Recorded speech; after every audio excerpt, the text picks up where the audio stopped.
Bom dia, família! Bom dia! É um privilégio poder estar aqui com vocês hoje, como sempre. Estou muito grato a Deus por isso. E sabe, talvez vocês não notaram, mas ontem eu fui no barbeiro. Tinha um corte de cabelo, fiz a barba, né, eles fizeram uma massagem capilar, eu fiquei muito grato. Quase fiquei preso lá na real, se não fosse o Munias, estaria lá até agora.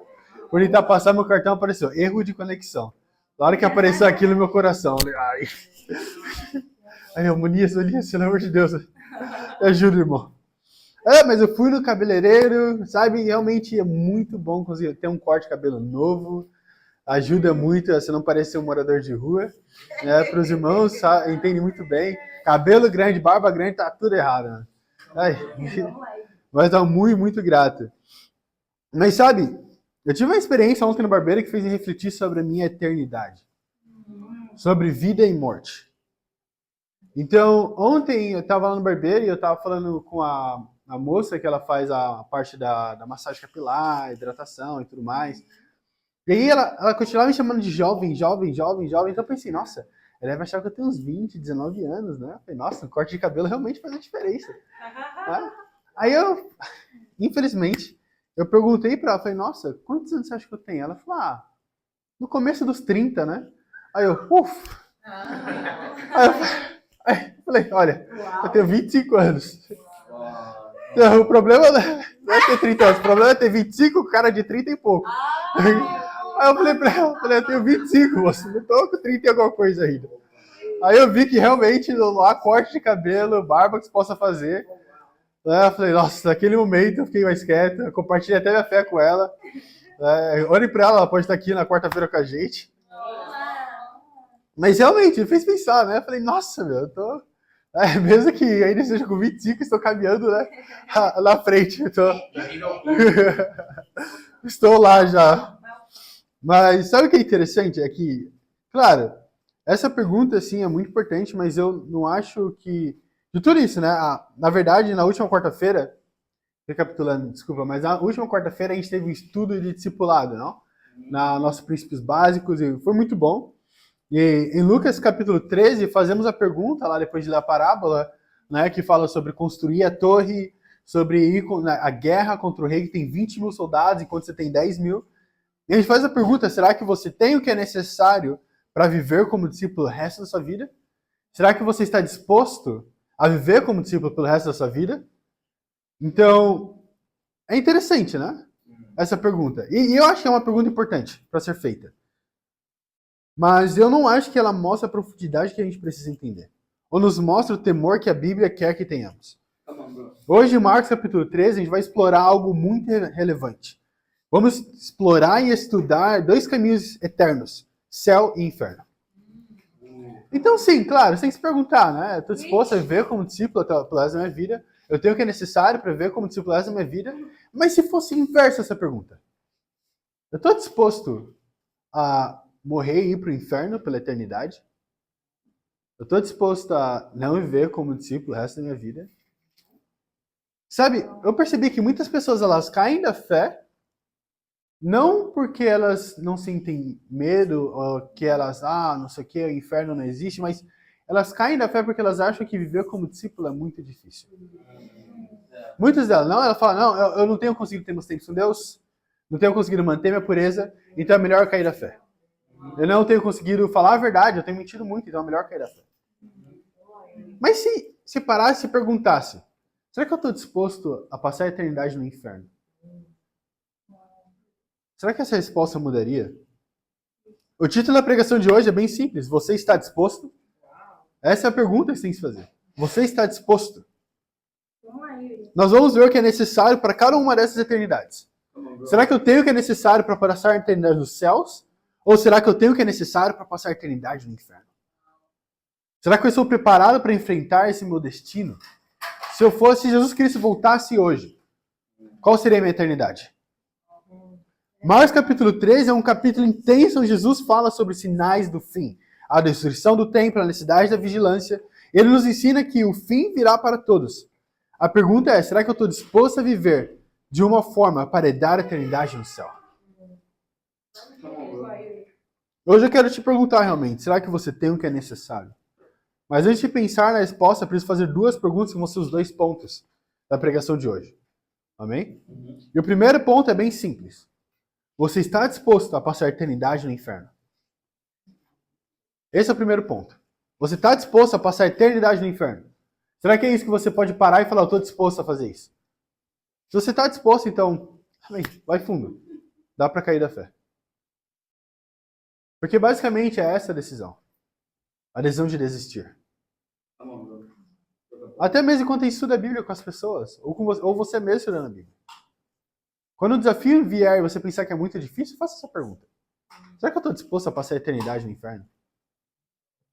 Se eu não estou disposto a fazer isso, então quer dizer que qualquer desafio que vier na minha frente, eu vou dar um jeito de passar por ele. Então, parece estranho perguntar isso, mas é a verdade. É que no inferno não é difícil de alcançar, na real. O inferno, na verdade, é bem fácil de entrar lá. Qualquer um entra. Rico, pobre, gordo ou magro, alto ou baixo, brasileiro ou moçambicano, qualquer um é candidato para o inferno. O inferno é o lugar menos racista, preconceituoso, você vai achar. Aceita qualquer tipo de pessoa. Não importa se você tem a faculdade, muito dinheiro ou não, ali também é lugar para todos. A Bíblia ensina que o caminho é largo e fácil que leva à perdição. Em Mateus capítulo 7, versículo 13 ao 14. Então, definitivamente, eu acredito que a nossa vida, do jeito que a gente vive, o mais fácil seria ir para o inferno. Muitos estão vivendo de um jeito que os prepara para esse destino sem perceber. Muitas vezes as pessoas desistem porque olham e falam, viver como discípulo é muito difícil. Então é melhor desistir. Quando na real elas estão esquecendo que não é sobre eu estou disposto a viver como discípulo ou não, mas sobre você quer ir aos céus ou não. Vamos ver aqui o que é necessário para passar a eternidade no inferno. Vamos ver quais são as características de alguém que precisa ter para poder passar essa eternidade nesse lugar. Vamos lá, Yuri, prega. A gente vai ver alguns subpontos dentro desse ponto, amém? Esse primeiro subponto é apenas viver para si mesmo. O que é necessário para passar a eternidade no inferno? Você precisa viver a vida aqui na terra para você mesmo. Olha em Marcos, capítulo 13. Então, hoje a gente vai fazer o capítulo 13 de Marcos de uma forma um pouco diferente. A gente não vai ler em ordem cronológica ali direitinho, mas vai pegar vários versículos de Marcos e tentar construir, amém? Então, Marcos capítulo 13, versículo 1 e 2. Vamos lá, Yuri. Prega. Eu não achei meu óculos hoje, então eu preciso da ajuda de vocês. Fala assim, versículo 1. Marcos capítulo 13, versículo 1. Quando ele estava saindo do templo, um dos seus discípulos lhe disse: Olha, mestre, que pedras enormes, que construções magníficas. Você está vendo todas essas grandes construções? Perguntou Jesus. Aqui não ficará pedra sobre pedra. Serão todas derrubadas. Olha que loucura. Fala que Jesus está lá com seus discípulos, certo? E aí, os discípulos olham para a construção do templo. E eu imagino que seria algo muito legal. Mas fala que eles ficaram impressionados com ela. Mas aí Jesus lembra eles de algo realmente o que é importante. Ele para, olha para a construção, olha para os discípulos. Eu imagino ele falando, tá vendo essa construção? Oh, uau. Obrigado. Nossa, mágica. Ele olha para os discípulos e fala, tá vendo essa construção? Magnífica, incrível. Tudo isso vai ser reduzido a pó. Ela vai ser destruída. Agora, por que isso é importante e relevante pra gente? Porque muitas vezes nós ficamos tão focados em nós mesmos que esquecemos as coisas de Deus. E a vida como discípulo fica difícil. Porque queremos realmente ganhar o mundo inteiro. Queremos as coisas que nos chamam a atenção. Certo? A gente está vivendo a vida aqui, passando por todas essas coisas. Aí tem a faculdade, tem o trabalho, tem a família, tem relacionamentos, tem filhos, tem filhas. Tem todas essas coisas. Que com elas fazem? A gente tem a mesma relação com os discípulos. Não necessariamente no pecado que eles estavam cometendo. Mas mostra que a atenção deles, o que chamava a atenção deles, ao invés de Jesus Cristo estava do lado deles, era uma construção incrível. Sério, de verdade, mas a gente não tem Jesus Cristo aqui presente em carne e osso. Mas imagine se você estivesse, agora mesmo, sentado do seu lado. No que você estaria prestando atenção? Olhando no celular para ver se tem alguma mensagem do seu chefe do trabalho? Ou então tomando conta das crianças, falando, não, vai, senta aqui, faz aquilo, aquilo. Ou então estudando para uma prova da faculdade? Ou estaria 100% focado nele? Mas essa é a realidade. Coisas à nossa volta vão tirar a nossa atenção de que realmente importa. E aí Jesus lembra por que a gente não precisa focar nessas coisas. Não porque essas são coisas ruins ou porque a construção não era realmente magnífica, mas porque no final, tudo aquilo vai ser reduzido a pó. Vai ser destruído. Na sua faculdade, até mesmo casamentos, tudo que você pode pensar, dinheiro, tudo isso vai ser destruído no final. Agora, o que vai... Então, isso me ajuda a entender. Agora, em Lucas, capítulo 12, a gente pode ir para lá. A gente vai ler algo interessante aqui no versículo 16. Lucas 12, 16. I'm about to.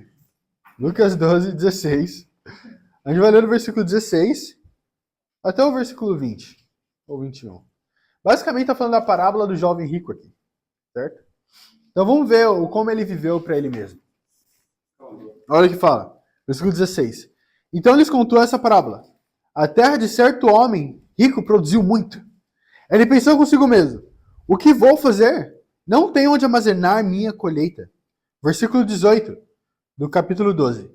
Então disse, já sei o que vou fazer. Vou derrubar os meus celeiros e construir outros maiores. E lhe guardarei toda a minha safra e todos os meus bens. E direi a mim mesmo, você tem grande quantidade de bens, armazenados para muitos anos. Descanse, coma, beba e alegre-se. Versículo 20. Contudo, Deus lhe disse, insensato, essa mesma noite a sua vida lhe será exigida. Então quem ficará com o que você preparou? Assim acontece com quem guarda para si riquezas, mas não é rico para com Deus. Uau! Olha que loucura que está acontecendo aqui nessa parábola. Fala desse homem que estava tão preocupado com as coisas externas. Fala, quer saber? Eu tenho um armazém já, mas eu construí um ainda maior para colocar ainda mais riquezas. E aí no final eu vou falar para mim mesmo, olha, descanse, coma, beba e alegre-se. Você querendo significar, aproveite a sua vida. Não precisa se preocupar com mais nada, porque você já tem tudo que você poderia desejar. E aí Deus fala que Deus fala com esse homem e chama ele de insensato. E fala que hoje mesmo a vida dele seria tirada. Agora, por que isso é algo tão importante e relevante? Porque no final, se a vida dele for realmente revogada, tirada dele, o que aconteceria? Ele fala, você tem riquezas aqui na terra, mas você não é rico para com Deus. Se você vive para você mesmo, você não vai ter tempo para Deus na sua vida. Na real, para ser bem sincero, uma pessoa que vive para ela mesma é uma pessoa muito solitária. De verdade. Uma pessoa que vive para ela mesma, sem pensar no que eu posso ajudar as outras pessoas à minha volta, é uma pessoa que vai acabar sozinha no final do dia. O egoísmo sempre vai expulsar pessoas de perto de você. Mas sabe o que é interessante? Pessoas egoístas não necessariamente não gostam de pessoas. Na verdade, elas querem. O problema é que elas têm muito medo do que elas têm de perder aquilo. Porque é o que traz segurança para elas. E aí você vai ter que abrir mão de alguma coisa. No final, como discípulo ou sem ser um discípulo, você vai ter que abrir mão de algo. É simples. Em qualquer área na sua vida. Então o problema nunca foi querer abrir mão de algo. Quando você entrou na faculdade, você tem que abrir mão de vários confortos seus. Para ter que estudar, poder se preparar para as provas. Quando você começa a trabalhar, você tem que abrir mão de muitas coisas, como descanso, por exemplo. Não? Quando você tem uma família, tem que abrir mão de outras coisas ainda mais. Tendo filhos, nossa, explode. Então a gente já está acostumado com essa ideia de abrir mão de coisas. Nós vamos ter que abrir mão de muitas coisas na nossa vida. Agora, para Deus, por que é tão difícil? Porque o nosso presente, que realmente é tão incrível quanto a salvação, a gente não vê ele agora. É algo eterno que não é palpável na nossa mão agora. Agora, o salário, quando ele cai, ele é palpável. Mesmo que por pouco tempo, algumas vezes, não? Mas essa é a realidade no final. Muitas vezes o que nos falta realmente é parar de ver para nós mesmos e ver para Cristo, para poder entender o que a gente realmente tem. Sabe, eu gosto também da parábola do jovem rico. Realmente, mostra também a vida de alguém que viveu para ele mesmo. Acumulou tesouros para ele mesmo e no final, o que aconteceu? Ele perdeu a salvação. Você pergunta a próxima vez o que é mais fácil, viver como discípulo ou viver eternamente no inferno? Faz essa conta da próxima vez que você tiver que negar para ter um tempo com Deus. Para poder ler a sua Bíblia, para ser puro, não mentir, para ser comprometido. Aí vai ficar mais claro na sua resposta. Eu sei a minha resposta. Vamos lá, Eu não estou nada disposto a passar a eternidade no inferno. Vamos lá. O segundo subponto é rejeitar a verdade de Deus. O que é necessário para que eu continue, para que eu vá para o inferno, para que eu continue nessa rota que leva à perdição? Realmente, rejeitar a verdade de Deus. Vamos voltar lá para Marcos capítulo 13. Vamos lá, Yuri. Prega. A gente já conhece a escritura em 2 Tessalônicas, capítulo 2. Eu acredito que o versículo 9 a 19, que fala que aquele que rejeita a palavra e a verdade de Deus é entregar a uma grande ilusão, onde ele fica lá. Mas aqui ele tem uma outra vertente, em Marcos capítulo 13, versículo 21 e 22, que fala assim, Marcos 13, versículo 21 ao versículo 22, para vocês chegarem lá.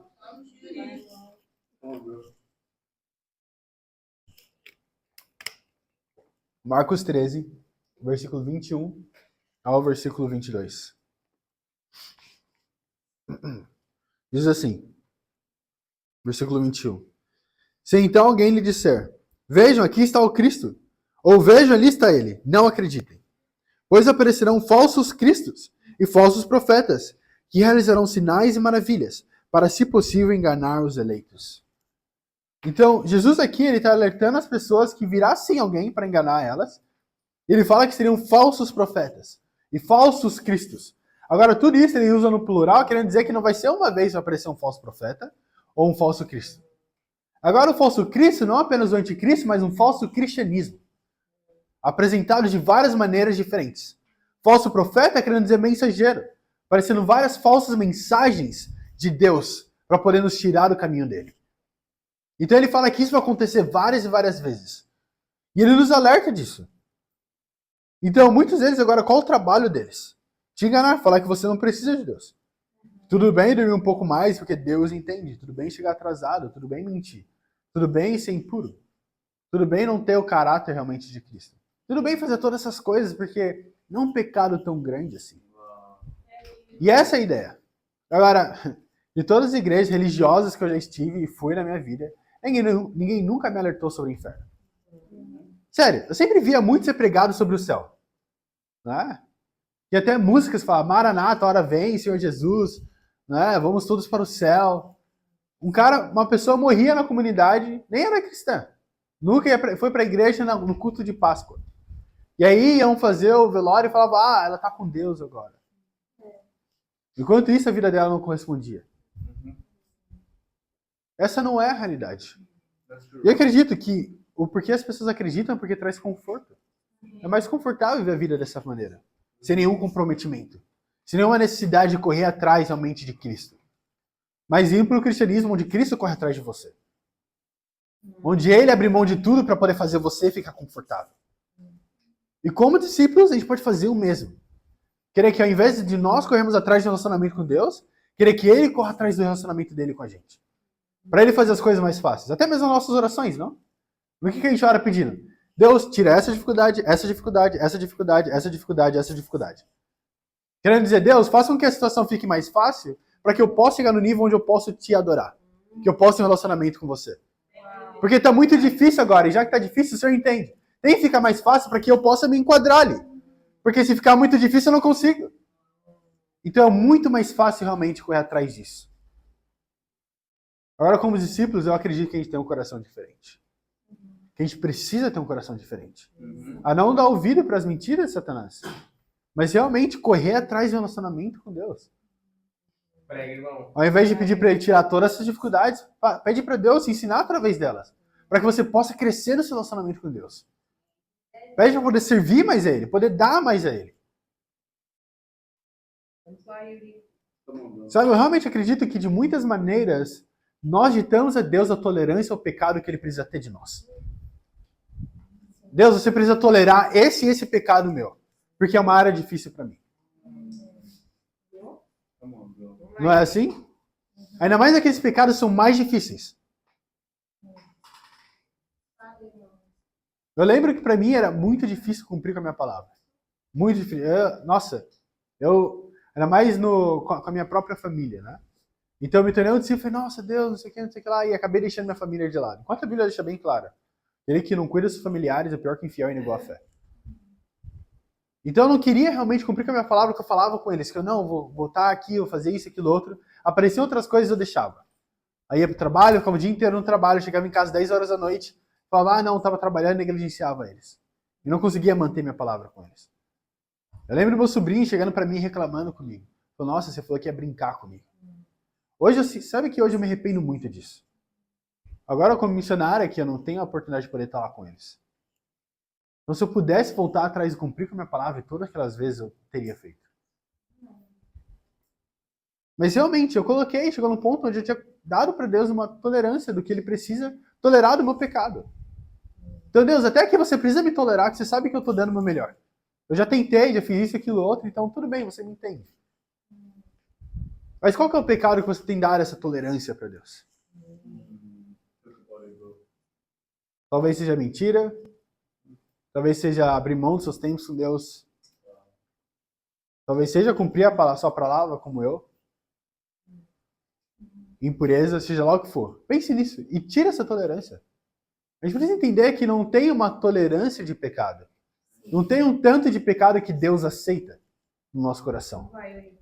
Falar, mas eu não estou pecando nas outras áreas. Não existe isso.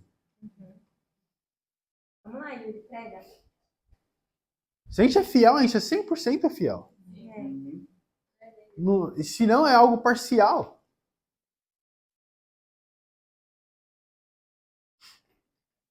Vamos lá. Vai, Yuri. Nossa. Vamos lá para Romanos capítulo 1. Vamos ver aqui também uma escritura que fala sobre a mesma coisa, parecida. Sobre rejeitar a verdade. Romanos capítulo 1, versículo 18. Prega. Romanos capítulo 1, versículo 18. Vamos lá, Yuri.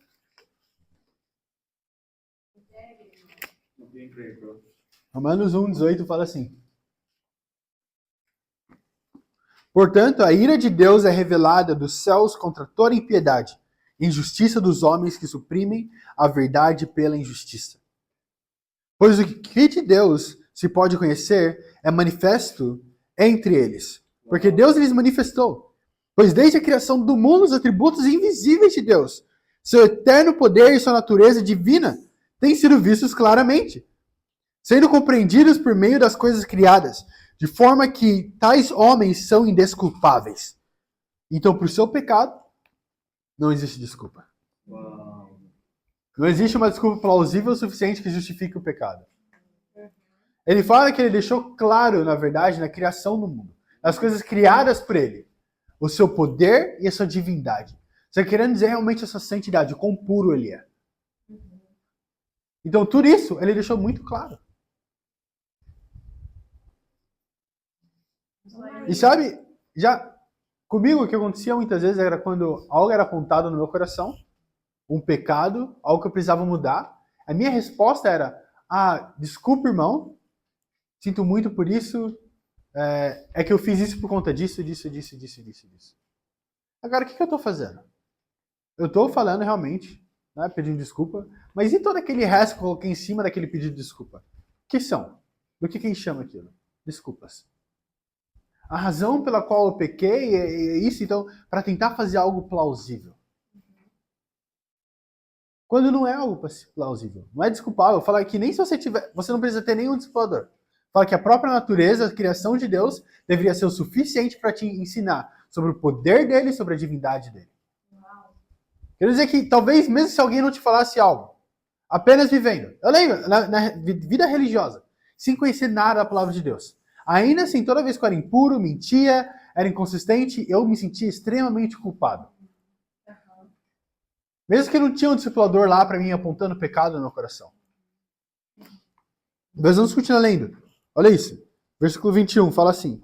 Porque tendo conhecido a Deus, não glorificaram como Deus, nem lhe renderam graças, mas os seus pensamentos tornaram-se fúteis, e o coração insensato deles obscureceu-se. Dizendo-se sábios, tornaram-se loucos, e trocaram a glória de Deus imortal por imagens feitas segundo à semelhança do homem mortal, bem como de pássaros, quadrúpedes e répteis. Por isso Deus os entregou à impureza sexual, segundo os desejos pecaminosos do seu coração, para a degradação do seu corpo entre si. Trocaram a verdade de Deus pela mentira e adoraram e serviram as coisas e seres criados, em lugar do Criador, que é bendito para sempre. Amém. Olha o que ele fala. Ele realmente fala que o que acaba acontecendo, que nossos pensamentos, até mesmo nossos pensamentos se tornam fúteis e rasos. O que a gente corre atrás, que são nossos novos deuses, são coisas criadas por nós mesmos, a nossa imagem. A imagem de algo que alguém criou. Sabe o que é interessante? Ele fala até mesmo da ideia de fazer imagens de quadrúpedes, répteis, animais, aves e tudo mais. É muito interessante isso. Agora, por quê? Porque a Bíblia deixa bem claro em várias outras escrituras. Né? Em Romanos fala sobre isso, em Mateus 6 fala sobre isso. Fala sobre como nós estamos acima dos animais, somos mais importantes do que ele. E também a Bíblia fala sobre como a gente vai julgar até mesmo anjos. Agora imagina um ser tão grandioso quanto esse, certo? Que é o ser humano que Deus criou. Imagina isso, incrível, não? Mas agora, o Deus que ele vai criar para ele tem a imagem de uma ave. O Deus que ele está adorando é menor do que ele mesmo. O que torna o valor dele ainda menor.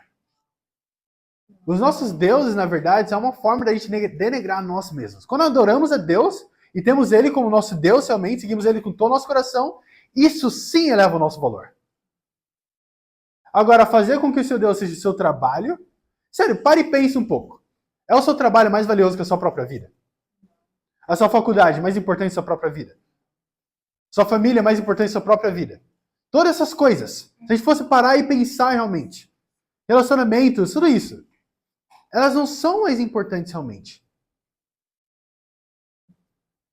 No final, eu prefiro 1000 vezes, né, ir para o céu e ter minha própria vida, né, do que ter um trabalho, ou um diploma, ou dinheiro, ou relacionamentos. Mas realmente, o que acontece é que a gente rejeita a verdade de Deus.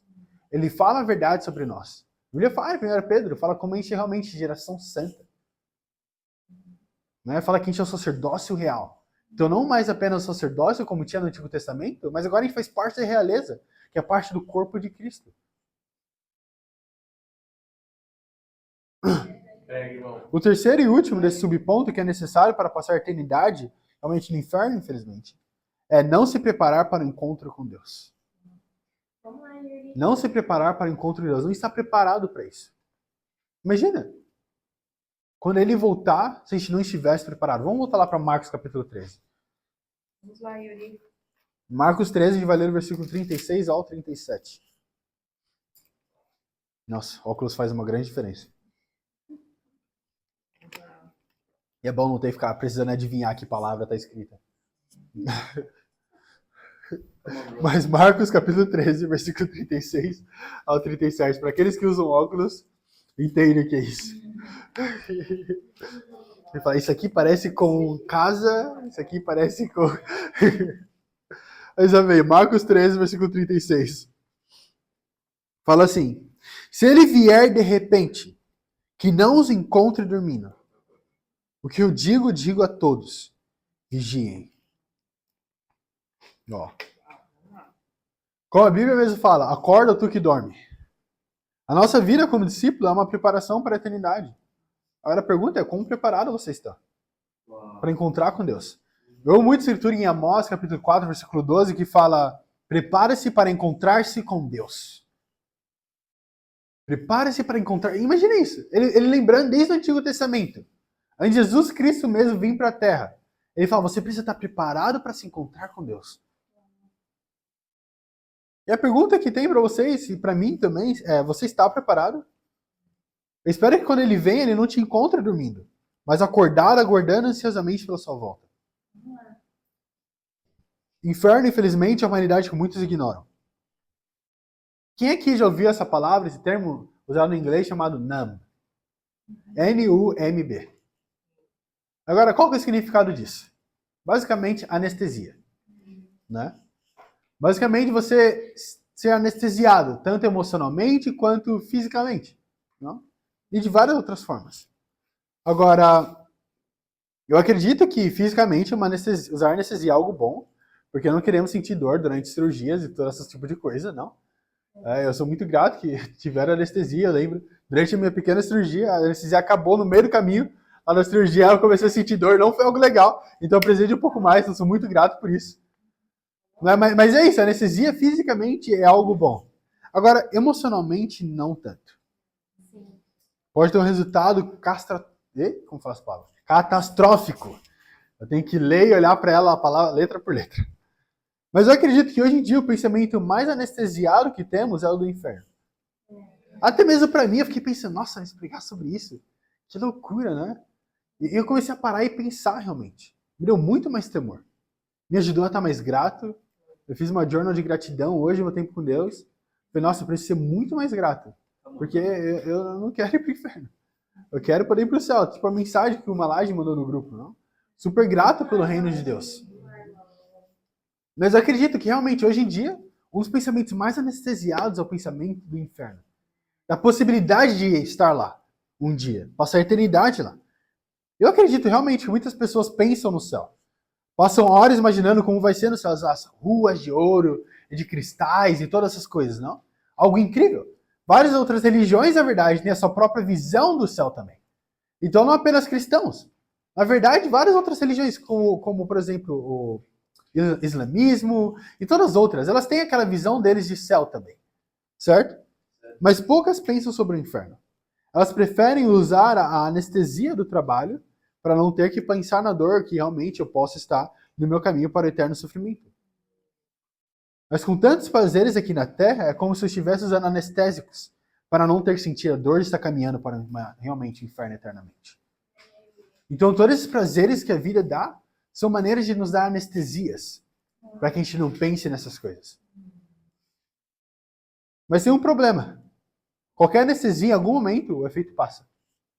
Sim. Em algum momento ele vai passar.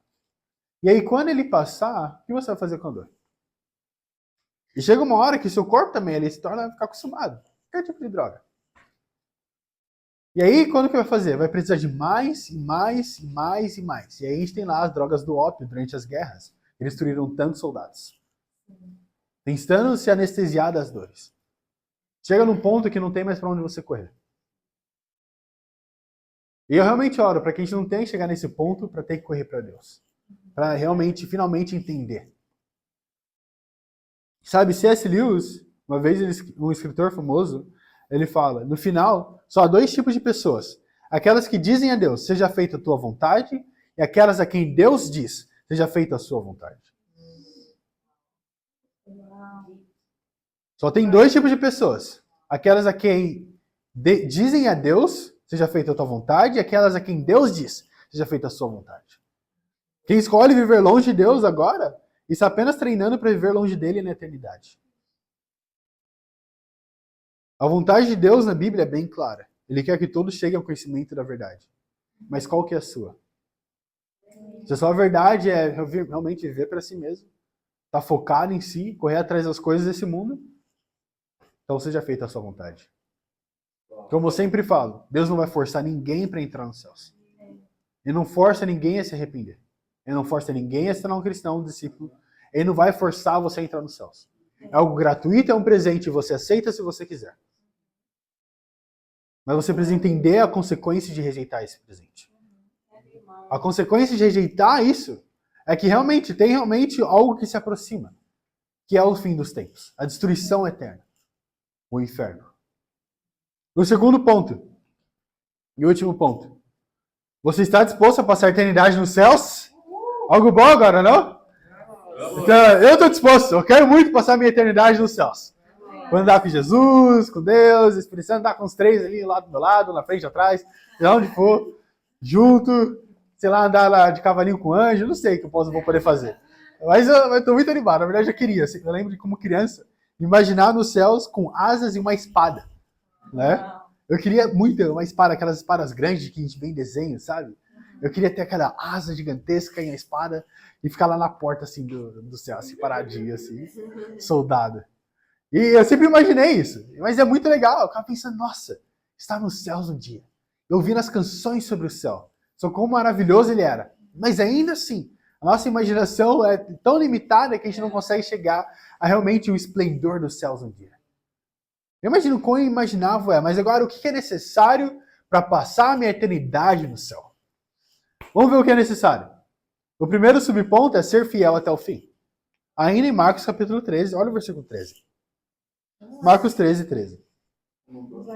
Essa é uma daquelas escrituras que a gente precisa ter na manga. E é umas escrituras muito úteis. Marcos 13, 13 fala... Claro, a Bíblia inteira é muito útil. Né? Só para deixar bem claro. Mas aqui em Marcos 13, 13 é muito legal porque ele fala assim: todos odiarão a vocês por minha causa, mas aquele que perseverar até o fim será salvo. Ser fiel até o fim.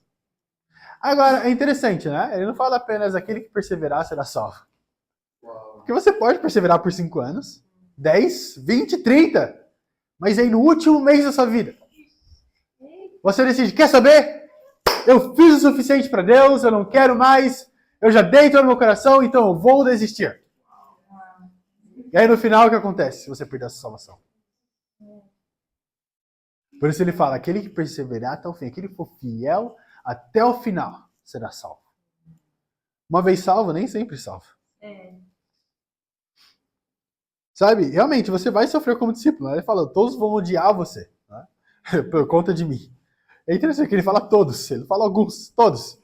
Então realmente não é a vida mais fácil do mundo. Vai passar por muitas dificuldades, mas no final, se você perseverar até o final, você vai ser salvo. Muitos desistem dessa vida como discípulo, sem entender o que estão realmente existindo, de algo que não tem um caminho mais fácil. Desistir dos céus da eternidade por coisas externas. Olha no mundo religioso. Eu trocava de igreja porque o pastor me falou algo que eu não gostei. Ou então porque a banda não era como eu gostava. Ou porque não tinha luzes lá no púlpito que ajudavam na imersão das canções. Ou então porque as músicas cantavam eram muito antigas, eu queria músicas mais novas. Essas são as razões pela qual eu trocava de igreja. Pela qual eu caía da fé e depois me restaurava. Agora isso é algo muito fútil. Vou ser bem sincero. Né? Para mim, perseverar até o fim era um tema, então um tópico muito distante. Né? Mas realmente, acho que essa era a nossa vida. Agora a gente precisa aprender algo totalmente diferente, que é perseverar até o final. Mas eu realmente acho que ser fiel até o final está linkado, extremamente linkado com a fé. Ter fé. Então, ser fiel até o final, você precisa ter a fé. A Bíblia fala em Hebreus capítulo 11, versículo 6, fala que sem fé é impossível agradar a Deus. Como que eu vou passar a eternidade com alguém que eu não agrado? É difícil passar realmente um dia que seja com alguém que não te agrada. Não é? Fica lá se negando, lá, nossa, terrível, passei esse dia com essa pessoa, não sei o que, não sei o que lá. Imagina passar a eternidade com alguém que não te agrada. O que você acha que Deus vai fazer com você? Satanás tentou fazer isso. Não agradou a Deus. Estava nos céus. Tudo que Deus pede para você e para mim é que a gente persevere um pouco mais. Se estivermos fiéis quando Ele voltar, vamos poder estar nos céus com Ele pela eternidade. Ao contrário do que o mundo acredita, uma vez salvo, nem sempre salvo. O segundo subponto é uma vida baseada na palavra. Para poder estar nos céus um dia, eu preciso ter uma vida baseada na palavra. Olha isso, Marcos 13, versículo 31. Marcos 13, versículo 31. Diz assim: os céus e a terra passarão, mas as minhas palavras jamais passarão. Tudo passa. As suas dificuldades passam, o seu trabalho passa, a sua família passa. Você não vai ter nada disso para sempre. Mas o que não muda é a palavra de Deus. Então, se eu quero viver na eternidade, no céu um dia, eu preciso seguir algo que é realmente eterno, que é a palavra de Deus. Eu preciso permitir com que a palavra de Deus guie a minha vida. Se eu não viver pela palavra, de acordo com a palavra de Deus, não tem como eu viver realmente na eternidade. Ela é realmente nosso treino, nosso manual de como viver no céu um dia também. Ele não vai esperar algo diferente. Quando chegar lá, você pode agir da maneira que você quiser, pode fazer... Não, a Cristo não vai ser assim. Ainda assim, é a casa de Deus. Agora, se eu não consigo seguir isso com tanto de graça que tem me dado aqui na Terra, né? Eu tenho fé que Deus realmente quer quem siga. E Ele fez isso de uma forma possível. Ele deixou um exemplo pra gente que é a vida dele em si. Vamos lá, Yuri. Ter uma vida na palavra realmente significa colocar ela em prática. Como a Bíblia fala em Tiago, sejamos praticantes, não apenas ouvintes. Então, quanto da palavra de Deus tem colocado em prática? E quanto delas tem tirado? O terceiro subponto é vigilância e prontidão. Vigilância e prontidão. Olha isso, ainda no capítulo 13 de Marcos, mas a gente vai ler o versículo 32 ao 37. 32 ao versículo 37. Diz assim: quanto ao dia e a hora, ninguém sabe, nem os anjos, nem o céu, nem o Filho, senão somente o Pai. Fiquem atentos. Vigiem. Vocês não sabem quando virá esse tempo. É como um homem que sai da viagem. Ele deixa sua casa encarregada de tarefas. Ele deixa sua casa. É como um homem que sai de viagem, deixa sua casa, encarrega de tarefas cada um dos seus servos e ordena ao porteiro que vigie. Portanto, vigiem, porque vocês não sabem quando o dono da casa voltará. Se à tarde, à meia-noite, ao cantar do galo ou ao amanhecer. Se ele vier de repente, que não os encontre dormindo. O que lhes digo a todos, vigiem. Para entrar nos céus e ficar na eternidade com Deus, vigilância e prontidão. Uma coisa Deus diz aqui, a todos nós hoje, vigiem. Tome cuidado com a maneira com que você vive. Jesus ensina que ninguém sabe o dia nem a hora. E por isso a gente precisa vigiar, constantemente. Muitos perdem a salvação porque vivem como se Cristo nunca fosse voltar. Muitos não vão chegar aos céus porque eles vivem a vida como, ele não voltou hoje, não voltou ontem, não voltou no mês passado, então eu posso viver a vida da maneira que eu quiser. Ele não vai voltar mais. Quando isso não é a realidade. Ele fala que ele saiu de casa e deixou a casa pra gente cuidar. Quer dizer que eu e você temos que tomar conta disso. Agora a gente não sabe quando ele voltar. Quando ele voltar, como que ele vai achar a sua casa? O seu coração.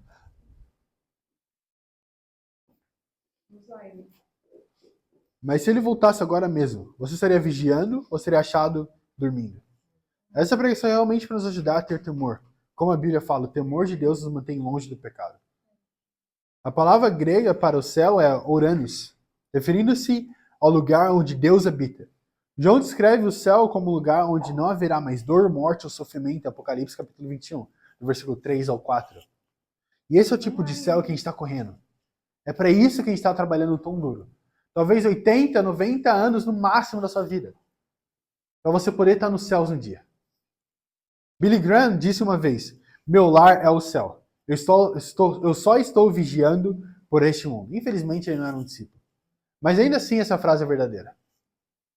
Eu acredito que o nosso lar, o meu lar e o seu lar, não é aqui na terra. É nos céus. Aqui a gente só está de passagem.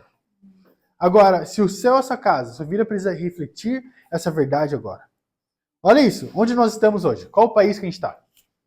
Moçambique, certo? Mas de onde eu sou? Eu sou do Brasil. Sou brasileiro. Agora, como eu nasci e fui criado lá é o meu lar, então eu vou andar, vou falar, vou fazer coisas como um brasileiro faria. Certo? Quando eu falar, na hora que eu abrir a boca, as pessoas vão falar brasileiro. Não é isso? Agora, por quê? Porque aquele é meu lar. É lá que eu fui criado, é lá que eu nasci. Então, todas as coisas que eu carrego junto comigo, vêm de lá. Mesmo que eu esteja aqui. Agora, com céus, a diferença. Eu falo que o céu é o meu lar.